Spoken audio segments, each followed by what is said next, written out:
जय हिंद friends, exam Jyoti YouTube channel में आपका स्वागत है। आज हम लोग पेपर 2 इंग्लिश का chapter number 3 that is restoration to neo classical age drama topic discuss करने जा रहे हैं। इसके रिलेटेड जितने भी एमसीक्यूज़ हैं मोस्ट इम्पॉर्टेंट वही मैं आज आप लोग को प्रोवाइड करूँगी। ठीक है, इससे पहले भी हमने प्रीवियस क्लास में डिस्कस किया था कुछ एमसीक्यूज़। ओके, इससे पहले अगर आप लोगों ने चैनल को सब्सक्राइब नहीं किया है तो सब्सक्राइब करें, लाइक एंड शेयर करना ना भूलें। So let's start the class. So today's first MCQ is identify a remarkably modern style divorce due to the couple failing to make each other happy.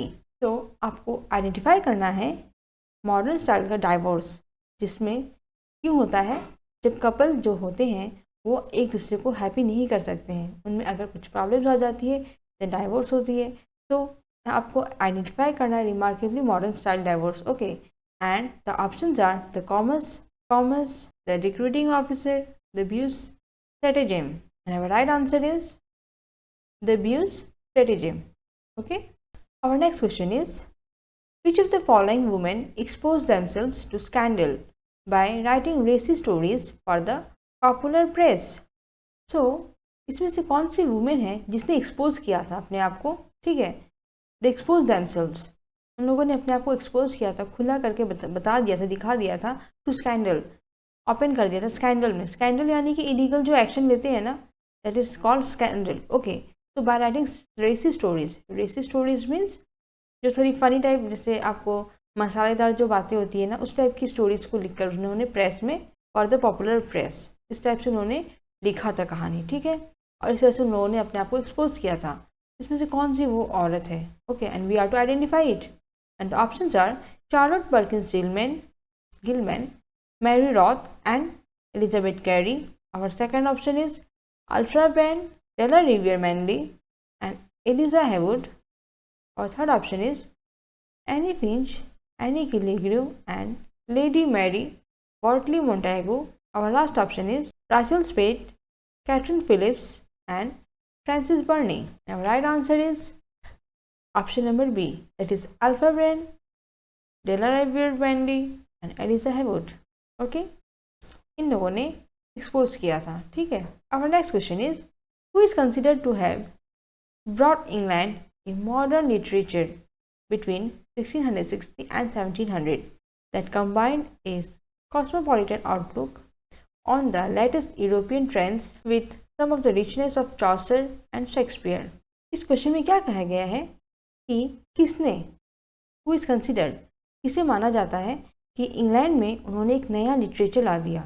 ठीक है, मॉडर्न लिटरेचर, और between time period क्या है 1660 and 1700, that is हमारा अभी जो period चल रहा है, जो अभी हम पढ़ा रहे हैं, रिस्टोरेशन पीरियड। ओके, तो इसमें क्या होता है, यूरोपियन ने एक नया ट्रेंड आता है जिसमें चौसर और शेक्सपियर का बहुत हाथ था। ठीक है, and the options are Addison, Bunyan, Crabbe, Dryden. Our right answer is Dryden ji को माना जाता है कि इन्होंने इस पीरियड में बहुत बड़ा योगदान दिया था। ठीक है, so my next question is heroic couplet is written by, ये किसने लिखा है heroic couplet? And the options are Dryden, Shakespeare, Bunyan, Milton. And the right answer is Dryden ji ने लिखा है heroic couplet. Okay, our next question is in the era of John Dryden the Roman church is symbol for, जो Dryden ji का जो era था, समय चल रहा था, उसमें रोमन चर्च का क्या सिंबल था? And the options are wolf, Anglican church, hind, panther. The right answer is hind. Roman church का सिंबल क्या था? तो hind. Okay, our next question is which of the following is this blank words, जैसे कौन सा blank words use करते थे? And options are Donne's, the flea, Dryden's, all for love, Shelley's, a defence of poetry and Greaves the way of the world. The right answer is Dryden's, all for love. तो ये जो है blank words use करते थे। ठीक है, our next question is in which of his works does Dryden leave his cherished heroic couplet for the blank verse of Marlowe and Shakespeare? तो कौन से काम में ड्राइडन ने अपना छोड़ दिया था heroic couplet for the blank verse of Marlowe and Shakespeare? Marlowe और शेक्सपियर जी का ब्लैंक वर्स जो था, जो उन्होंने लिखा हुआ था, उसकी वजह से ड्राइडन जी ने अपना छोड़ दिया था हीरोइक कपलेट जो उन्होंने लिखा था। ठीक है, and the options are Antony and Cleopatra, Duke of Monmouth, The Hind and the Panther, All for Love। तो मार्लो और शेक्सपियर का जो वर्ड था उसकी वजह से ड्राइडन जी ने कौन से काम में छोड़ दिया था उन्होंने, ठीक है, लिखना अपना कपलेट जो था उनका। And the right answer is all for love. इसके दौरान उन्होंने छोड़ दिया था, ठीक है, ड्राइडन जी ने। ओके, और next question is who is the greatest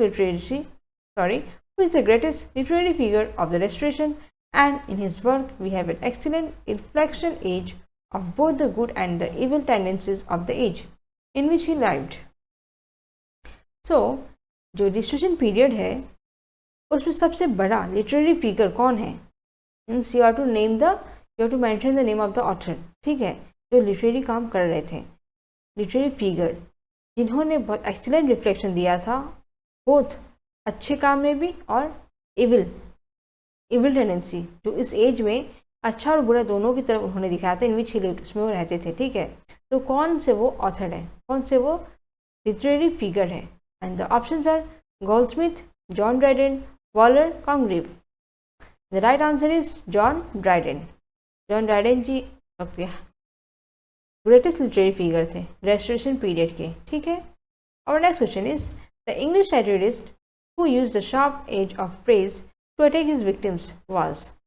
तो जो इंग्लिश सैटिरिस्ट थे, जो मतलब लिखते थे, जो कि अकेलापन टाइप का जो लिखते हैं ना, सैटायर वर्क, ओके, तो उसमें वो use the sharp edge of praise, जिसमें प्रेज की बहुत उन्होंने काम की हुई है, टू अटैक हिज विक्टिम्स, जो उनको उन्हें अटैक करना था, उनके जो विक्टिम्स थे जिन्होंने उन्हें अपना बनाया था शिकार, उससे प्रेज के द्वारा उन्होंने अटैक किया था, ठीक है, प्रेज करके मीन्स उनकी बहुत तारीफ करके। ओके, तो वो कौन थे? And the options are Ben Jonson, John Donne, John Dryden, Samuel Butler. The right answer is John Dryden. John Dryden ji ने प्रेज करके अपने विक्टिम को अच्छी तरीके से अटैक किया था, ठीक है।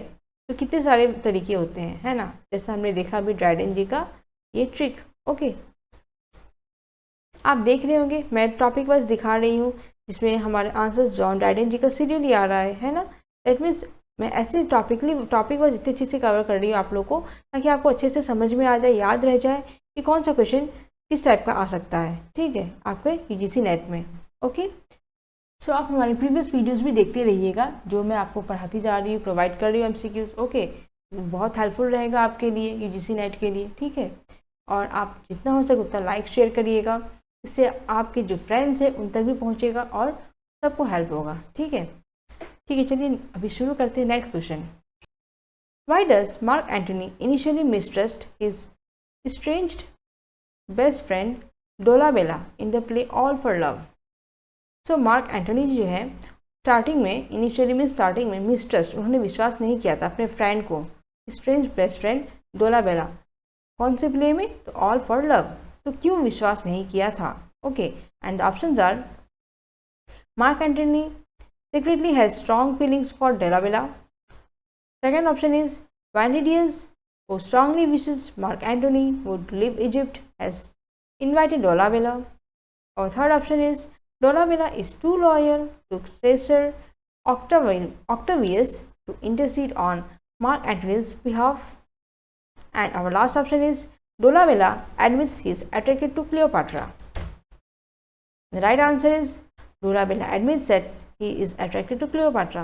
इसमें डोलाबेला जो है वो उसने माना, उसने एडमिट किया कि yes he is attracted to Cleopatra, वो क्लियोपाट्रा की तरफ अट्रैक्ट हो रहा है। ओके, और next question is what is the structural principle John Dryden used while choosing the setting of the play all for love?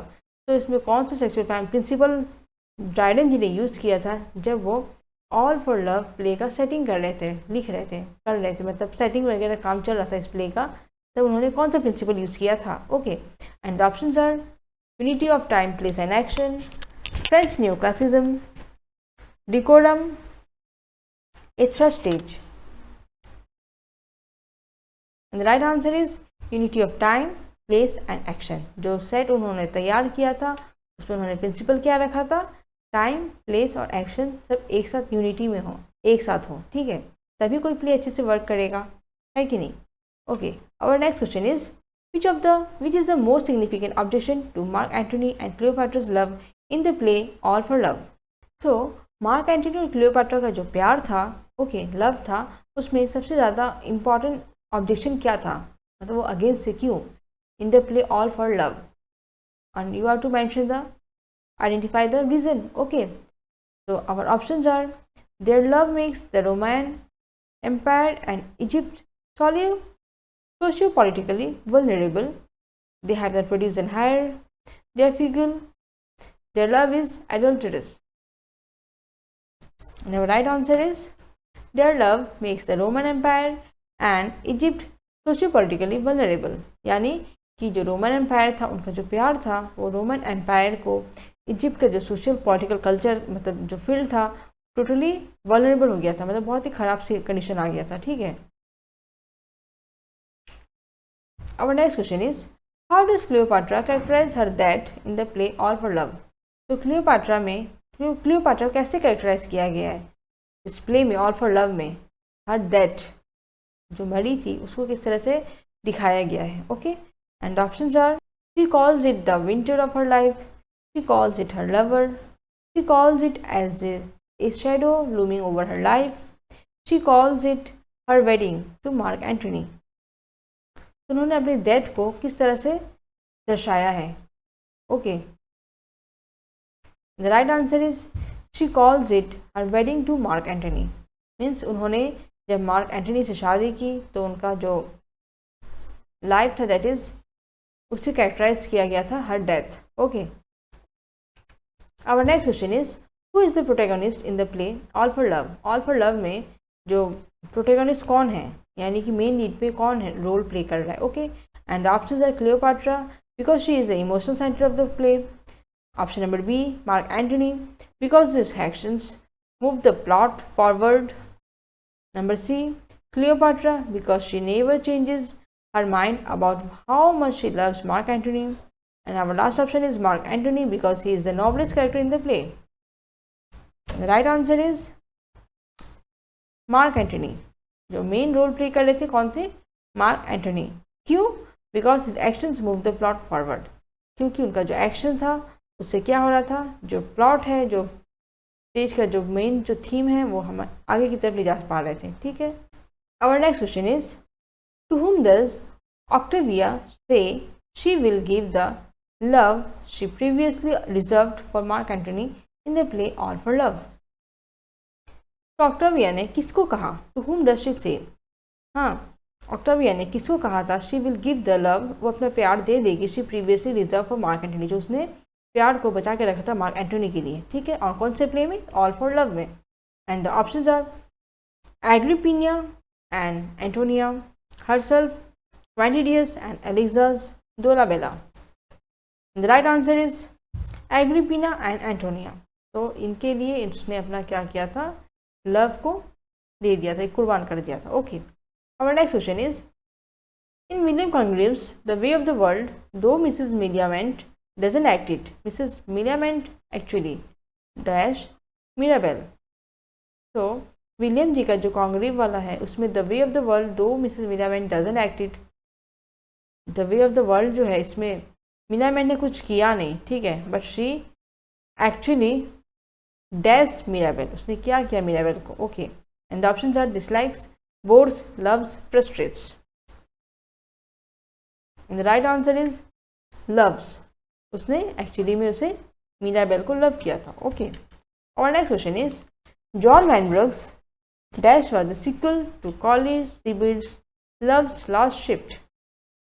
So John Vanbrugh का जो भी है, ओके, इसमें से वो क्या है, एक सीक्वल है to Colley Cibber's love's last shift.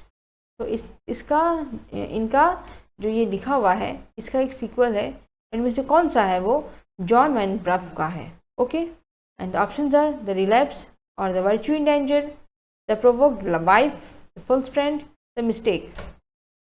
The right answer is the relapse or the virtue in danger. Okay, ये जो है सीक्वल है किसका, लव्स लास्ट शिफ्ट का। Okay, our next question is test the heroic drama written in blank verse which is an adaptation of Shakespeare's Antony and Cleopatra. Blank verse that is without any rhyme. जो words है उसमें blank है means word, इसमें कोई rhyming words नहीं use किया हुआ है, ठीक है। जो भी लाइनिंग्स है that is totally blank, that is there is no rhyming words, okay. That is a heroic drama. इसमें से कौन सा एक हीरोइक ड्रामा है जो कि लिखा गया है बिना राइमिंग वर्ड्स के, okay, which is an adaptation of Shakespeare's Antony and Cleopatra, जो कि हमारा शेक्सपियर जी का एंटोनी और क्लियोपाट्रा से एडेप्ट किया हुआ है, ठीक है। And the options are the hind and the panther, to the memory of mister Oldham, Religio Laici, All for Love, or The World Well Lost. And the right answer is All for Love or The World Well Lost. Okay, ये एक heroic drama है, ठीक है, जो कि blank words में लिखा गया है, ठीक है। Our next question is the play The Man of Mode is an example of dash literature. जो Man of Mode जो play है ये किसका एग्जाम्पल है, okay. And the options are colonial literature, Puritan literature, restoration literature, Victorian literature. And the right answer is restoration literature. जो man of mode है ये हमारे इस पीरियड का फेमस लिटरेचर है, okay. Our next question is the natives are particularly adept at dash in the play Orinoco. तो इसमें जो नेटिव्स हैं वो टोटली अडेप्ट हुए हैं, ठीक है, कौन से प्ले में, that is in the play Oroonoko, ठीक है। तो वो लोग कहाँ पे अडेप्ट हुए थे, at what. And the options are scuba diving, climbing trees and fishing, growing plants, hunting tigers. तो उन्होंने अडेप्ट किया था अपने आप को, मीन्स अपने आप को नए तरीके से एक नए ढांचे में अपने आप को ढाल दिया था, ठीक है। तो किस चीज़ में, किस काम में, okay. And the right answer is climbing trees and fishing. तो वो एक्चुअली इसमें पहले नहीं जानते थे, बट उन्होंने अपने आप को ट्रीज में चढ़ने पर और फिशिंग जो मछली मारने का काम है उन्होंने अपने आप को उसमें घुसा दिया था, ठीक है, अपने आप को नए ढांचे में ला दिया था। Our next question is which of these statements about comedy of manners is incorrect? तो comedy of manners इसमें से कौन सा स्टेटमेंट गलत है, incorrect means wrong है, ठीक है। And the options are it's a style of dramatic comedy that reflects the life, ideals and manners of upper class society, a flamboyant display of witty, blunt sexual dialogue, it depicts the relations and intrigues of men and women belonging to polished sections of society, and the last option is it didn't include intrigues, sexual innuendos and rakish behavior. And the right answer is it didn't include intrigues, sexual innuendos and rakish behavior. Our next question is which of the following statements is correct? इसमें से कौन सा sentence सही है। The main characteristic of an essay of dramatic poesy. तो जो ये play है an essay of dramatic poesy, इसमें का कौन सा कैरेक्टरिस्टिक इसमें से है, ठीक है। And the options are it was published in 1666, it defends drama as an art form, it is written by John Dryden, the essay is structured as a dialogue between 10 speakers. And the right answer is the essay is structured as a dialogue between 10 speakers. ये जो essay है ये हमारा dialogue में structure किया था between 10 speakers, लोगों ने मिलकर इसे ऐसे को बोला था, ठीक है। और next question is which of the following is incorrect. इसमें से कौन सा जो कथन है राइट रॉन्ग है, सॉरी इनकरेक्ट मीन्स रॉन्ग, मतलब 3 जो होंगे राइट होंगे बट एक होगा जो रॉन्ग होगा, तो वो हमें आइडेंटिफाई करना है, ठीक है। और options are heroic drama was a popular literary trend during the Restoration period. Comedy of manners was the second most popular genre during Restoration period. Blemires, a history of English literature, applauded heroic drama of Restoration period. Dryden was the main exponent of heroic drama. And the right answer is Blemires, a history of English literature, applauded heroic drama of Restoration period. So, incorrect हमें बताना था, और जो Blamires a history of English literature जो है इसमें applauded heroic drama, means applaud means जो ताली बजाकर प्रेज करना जो होता है ना, तो दैट इज हीरोइक ड्रामा और रिस्ट्रेशन पीरियड, ये नहीं था, ठीक है। We are the man of intrinsic value who can strike our fortunes out of ourselves, whose word is independent of accidents in life or revolutions in government. We have heads to get money and hearts to spend it, from which composers work have this lines been taken. तो ये जो line है हमारा, जो we are the man of intrinsic value, हम लोग मतलब inborn मतलब ओरिजिनल नेचुरली हमारा जो वैल्यू है वो क्या करता है, हम अपने आप को स्ट्राइक कर रहे हैं फॉर्चून के लिए, उस worth is independent of extensive life, जिनका जो जो क्या एक्सटेंसिव लाइफ से भी वो इंडिपेंडेंट है, उनको कोई मैटर नहीं करता है। और रिवोल्यूशन इन गवर्नमेंट, या फिर कोई गवर्नमेंट में कुछ भी रिवोल्यूशन हो रहा है, कुछ भी प्रॉब्लम चल रहा है, we has to get money and hers to spend it, हमारे पास पैसे के लिए है, मतलब है दिमाग, एंड स्पेंड करने के लिए दिल भी है। Okay, from which company, line कहाँ से लिया गया है। Okay, and the options are John Vanbrugh, the relapse, George Farquhar, the beaux stratagem, John Dryden, heroic strangers, John Bunyan, Grace Abounding. And the right answer is George Farquhar, the beaux stratagem. ये line जो है इस George फर्क्वर जी का ब्यूक्स stratagem से लिया गया है। ठीक है, और next question is nature well drawn and wit must now give place to gaudy nonsense and to dull grimace. Nor is it strange that you should like so much that kind of wit, for most of yours is such. Which of the following dramatists in which of his or her works has had above the lines? तो ये जो line है nature well drawn and wit, nature को लेकर जो बात हो रही है, तो ये जो सेंटेंस है कौन से ड्रामेटिस्ट ने लिखा है एंड कौन से बुक से, कौन से वर्क, कौन से प्ले से लिखा हुआ है। ओके, वो आपको देख आइडेंटिफाई करना है। And the options are George Etherege, the man of mode, William Wycherley, the country wife, William Congreve, love for love, Aphra Behn Oroonoko. And the right answer is George Etherege, the man of mode. ये line जो है man of mode से लिया गया है और लिखा किसने है, तो जॉर्ज इथेरिज ने। ठीक है, और next question is marrying to increase love is like gaming to become rich, alas you only lose what little stock you had before. Which of the following dramatists in which of his or her works has had the above lines? तो ये जो line है ये किस dramatist ने लिखा है and कौन से बुक से। Okay, and you have to identify it, and the options are George Etheridge, the man of mode, William Wycherley, the country wife, William Congreve, love for love, Afra Ben Urunoko. The right answer is William Wycherley, the country wife. जो line है marrying to increase love is like gaming to become rich, alas you only lose what little stock you had before. तो आपके पास पहले आपके पास क्या stock था जो आप लव को इंक्रीज करने के लिए गेमिंग कर रहे हैं टू बिकम रिच। ओके, ये लाइनिंग्स कहाँ से ली गई है, तो द कंट्री वाइफ से। Okay, our next question is all well bred persons lie, besides you are a women, you must never speak what you think. And same way ये जो लाइनिंग्स दी हुई है ये किसने लिखी है और कौन से प्ले से। Okay, and the options are George Etherege, the man of mode, William Wycherley, the country wife, William Congreve, love for love, Aphra Behn Oroonoko. Option सब सेम है, बस हमने लाइनिंग्स वगैरह अलग अलग दिया है एंड आपको मेंशन करना है कौन से ये प्लेस से बिलोंग करता है। ठीक है, and the right answer is William Congreve, love for love. तो ये लाइनिंग जो है हमारे कंग्रीव जी के लव फॉर लव से लिया गया है। ठीक है, और next question is a poet is a painter in his way, he draws to the life, but in another kind we draw the nobler part, the soul and the mind. The pictures of the pen shall outlast those of the pencil and even wolves themselves. So which of the following dramatists in which of his works have had the following the above lines? तो जो lining है कौन से dramatist ने लिखी है and कौन से वर्क में, कौन से प्ले में। Okay, and same options are there.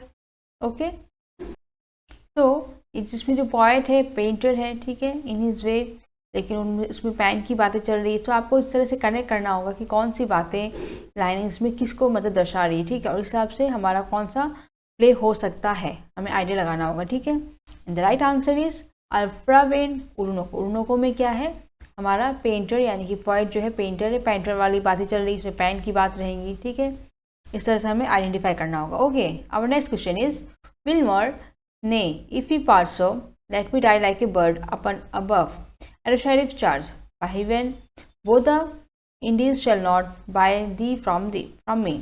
I adore thy humour and will marry thee, and we are so of one humour, it must be a bargain. Give me thy hand.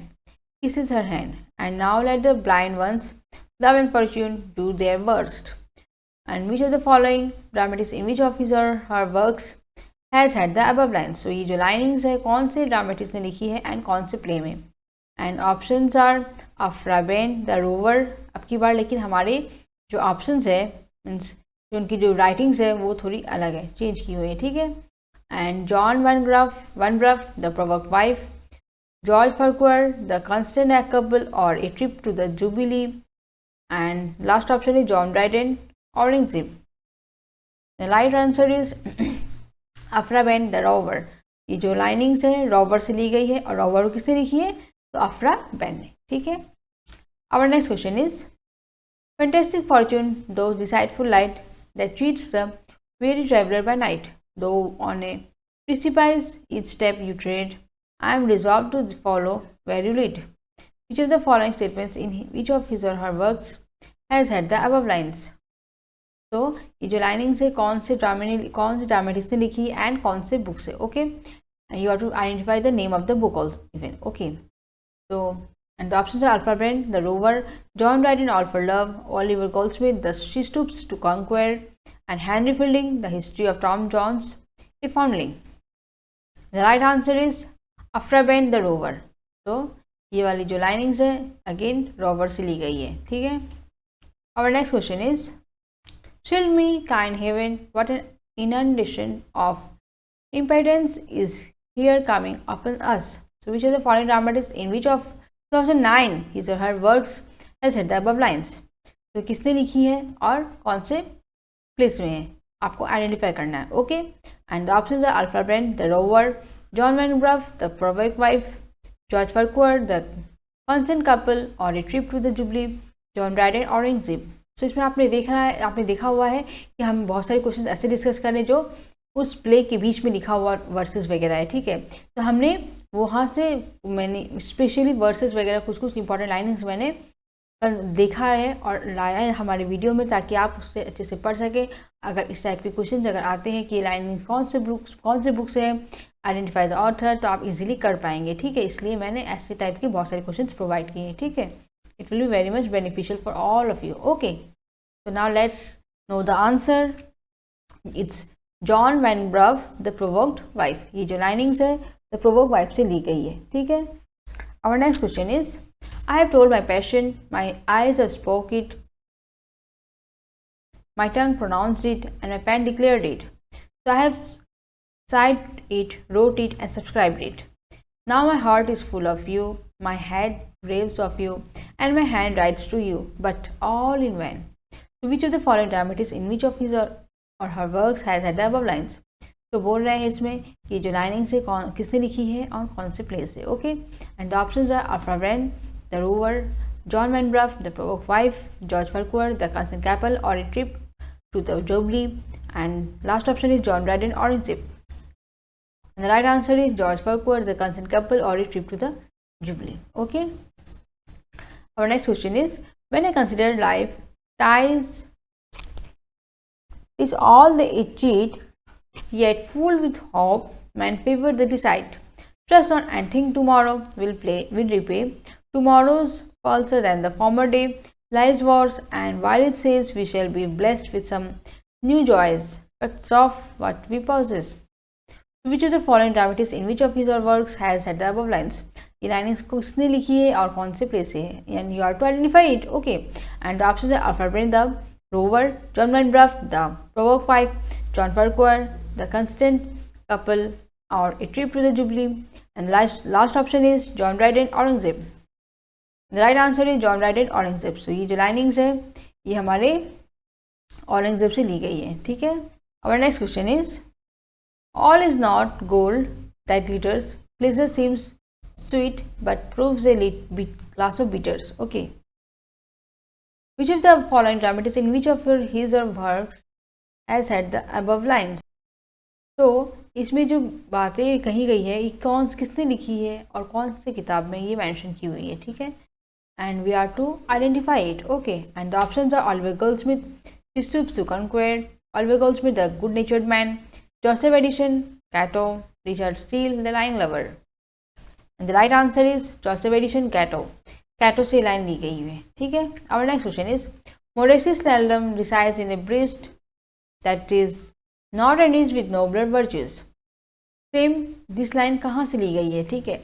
And the options are Oliver Goldsmith Stoops to Conquer, Oliver Goldsmith the Good-Natured Man, Joseph Edition Cato, and Richard Steele the Lying Lover. And the right answer is Oliver Goldsmith the Good-Natured Man. Good-Natured Man से ये line ली गई है, ठीक है. Our next question is, friendship is a disinterested commerce between equals. Love, an object, intercourse between tyrants and slaves. Which of the following dramatists in which of his or her works have used the above lines? Same question, इसमें हमने जो linings दी हुई है, ये linings कौन से dramatist ने लिखी है और कौन से प्ले में, okay, and we are to identify it, okay. And the options are Oliver Goldsmith the Stoops to Conquer, Oliver Goldsmith the Good-Natured Man, Joseph Edition Cato, Richard Steele the Lying Lover. Right answer is Joseph Addison Cato से ली गई है ये वाली line, okay. आप देख रहे होंगे मैंने जितने भी क्वेश्चंस प्रोवाइड किए हैं ये सब बहुत ही इंपॉर्टेंट है आपके एग्ज़ाम के लिए, ठीक है. सो आप लोग हमारे वीडियोस के साथ जुड़े रहिए, और अगर सब्सक्राइब नहीं किया है तो प्लीज़ सब्सक्राइब करिए, लाइक शेयर करना नहीं भूलिएगा. इससे आपको बहुत हेल्प रहेगा और हमें भी बहुत आसानी होगी आप तक पहुँचने में, ठीक है, जिससे आप हम सब इजीली बहुत अच्छे से UGC नेट को क्लियर कर पाएंगे, ठीक है. तो चलिए चलते हैं नेक्स्ट क्वेश्चन की तरफ. Don't let us make imaginary evils when you know we have so many real ones to encounter. Which of the following dramatists in which of his or her works has used the above lines? So ये जो linings है कौन से dramatist ने लिखी है और कौन से वर्क में, कौन से प्ले में, okay. And the options are Oliver Goldsmith the Stoops to Conquer, Oliver Goldsmith the Good-Natured Man, Joseph Edition Cato, and Richard Steele the Lying Lover. The right answer is Richard Steele the Lying Lover. तो जो linings है हमारी line lover से ली गई है, ठीक है. Our next question is, he who hesitates is lost. Which of the following dramatists in which of his or her works has used the above lines? So he who hesitates is lost. ये जो line है किसने लिखी है और कौन से play में, okay. And the options are Oliver Goldsmith, same options है Stoops to Conquer, Oliver Goldsmith the Good-Natured Man, Joseph Edition Cato, and Richard Steele the Lying Lover.